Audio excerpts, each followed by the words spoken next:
Hi hello नमस्कार. कशा आहात तुम्ही सगळेजण? आशा करते की मस्त आणि मजेतच असाल. मी पूजा तुम्हा सर्वांचं स्वागत करते आपल्या यूट्यूब चॅनलमध्ये.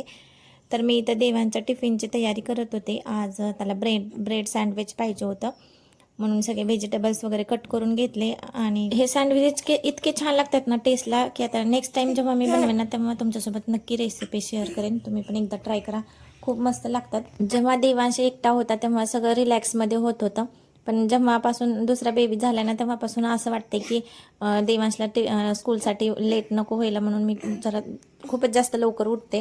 कारण की छोटा बेबी असल्यामुळं तो कधी पण परेशान करू शकतो ना. तसा तो मला सकाळी जास्त काही त्रास देत नाही. त्याचे पप्पा देवांश वगैरे असतो ना, त्याच्यामुळे तो मस्त खेळत असतो. तोपर्यंत मी मग इकडे टिफिनची वगैरे तयारी करून घेते आणि ब्रेकफास्टची पण करून घेते. त्याच्यानंतर देवांची इकडे बॅग वगैरे भरून दिली. त्याच्या पप्पाला आणि देवांशला दोघांना पण 8 वाजता जायचं असतं. इकडे गरमी असल्यामुळे देवांची स्कूल फक्त 8 ते 11:30 पर्यंतच असते. तो 11:30ला येऊन जातो. देवांचं सगळं आवरून त्याला ब्रेकफास्ट करायला देते. तो ब्रेकफास्ट करेपर्यंत मी माझं आवरून घेते, कारण की ते दोघं जण गेल्यानंतर थोडं अवघड जातं, म्हणून आधीच आवरून घ्यायचं. चला आज मी तुम्हाला वरती घेऊन जाते माझ्यासोबत, कारण की वातावरण इतकं छान झालंय ना, मस्त असं वाटतं की भरपूर सारा पाऊस येईल. आज रुटीनपेक्षा थोडंसं काहीतरी चेंज केलंय, कारण की रोज मी वरती येत नसते. आज थोडं वातावरण छान झालं होतं, म्हणून म्हणलं चला वरती जाऊन येऊयात. ह्याला पण घेऊन आले होते मी सोबत. खूपच छान मस्त वाटत होतं वरती आल्यानंतर. नाहीतर आपल्या बायकांना असं सकाळी टाइम कुठं भेटतो, पण असा टाइम काढला पाहिजे स्वतःसाठी थोडासा तरी. अशा छोट्या छोट्या गोष्टीचा आनंद घेतला पाहिजे, नाहीतर कामामध्ये आपण स्वतःलाच विसरून जातो. पण बाहेर पक्ष्यांचा आवाज आणि झाडांचा आवाज ऐकल्यानंतर किती मन शांत वाटतं एकदम.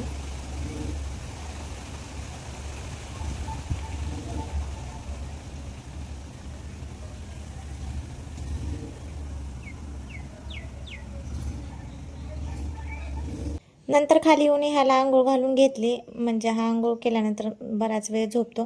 तोपर्यंत माझा स्वयंपाक वगैरे होऊन जातो. माझं प्रत्येक दिवशीचं रुटीन वेगळं वेगळं असतं, कधी कसं तर कधी कसं. लहान लहान बेबींवर डिपेंड असतं, कधी करू देतात तर कधी करू देत नाही. मुलांमुळेच आपला प्रत्येक दिवस थोडा वेगळा चाललेला असतो.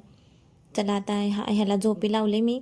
हा झोपलाय तोपर्यंत थोडीफार कामं करून घेते, कारण की ह्याची झोप म्हणजे कावळ्यासारखी असते. कधी पण उठून बसतो, जरा जरी आवाज आला तरी. मग मी तोपर्यंत मशीनला कपडे वगैरे लावून घेतले. घरातले बाकीचे छोटे मोठे कामं करून घेतले, झाडू पोछा वगैरे, आणि स्वयंपाकाची थोडीशी तयारी करून घेतली होती. तोपर्यंत हा उठला होता लगेच. थोडंसं राहिलेलं काम जे होतं ते त्याला घेऊन केलं, कारण की आज मला देवांशला पण आणायला जायचं आहे स्कूलमध्ये. मग परत याला झोपी नाही लावलं मी, कारण की मला हा झोपल्यानंतर परत उठणार नाही आणि मग ह्याला सोडून पण जाता येणार नाही, म्हणून मग मी त्याला घेऊनच करत होते. थोडंसं राहिलं होतं वरण वगैरे करायचं, मग ते करून घेतलं. रोज देवांचे पप्पा जातात त्याला आणायला, पण आज त्यांना काहीतरी काम होतं म्हणून ते म्हणले की तू जाऊन घेऊन ये. म्हणून आज मला जायचं होतं स्कूलमध्ये त्याला आणण्यासाठी. मस्त तयार वगैरे झालं, त्याला तयार केला आणि निघाले मी त्याला आणण्यासाठी.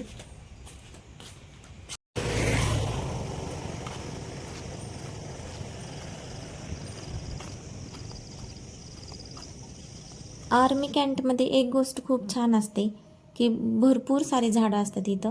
सिटीमध्ये जेवढे नाहीत तेवढे इथं असतात. गेल्या वेळेस मेरठमध्ये पण भरपूर सारे झाडं होते. इथं तर काय पूर्ण जंगलच आहे साईडला. आणि याला इतकी झोप येत होती ना. आणि बघा, मी सकाळी तुम्हाला दाखवलं होतं की किती आभाळ आलं होतं. असं वाटत होतं की भरपूर सारा पाऊस पडेल, पण काहीच पाऊस पडला नाही. 11 सव्वा 11 वाजता मी निघाले होते, तर इतकं जास्त ऊन लागत होतं ना की बास. त्याच्यानंतर देवांशला वगैरे घेतलं आणि घरी आल्यानंतर मी काही शूट केलं नाही त्या दिवशी, कारण की गरमी इतकी होत होती ना. आधीला झोपी लावला आल्या आल्या तर.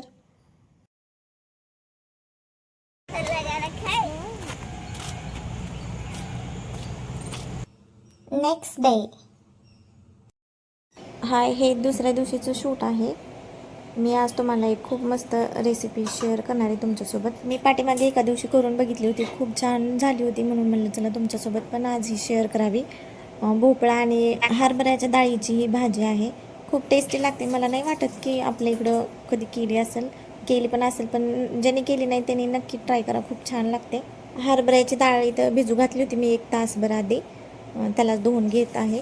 असं होतं ना की कधीतरी भोपळा खूपच छोटा आहे आणि एवढं पुरणार नाही, तर हा ऑप्शन खूप छान आहे. त्याच्यासाठी भोपळा, कांदा, अद्रक, लसूण आणि टोमॅटो कट करून घेतला होता मी, आणि हरभऱ्याची डाळ त्याला भिजू घातलेलं होतं. आणि हे कुकरमध्ये करायचे. जिरे मोहरे वगैरे टाकून घेतले. तेल टाकल्यानंतर जिरे मोहरे छान तडतडल्यानंतर कांदा टाकला. त्याच्यामध्ये कांदा परतून घेतल्यानंतर लसूण अद्रकची पेस्ट टाकून दिली.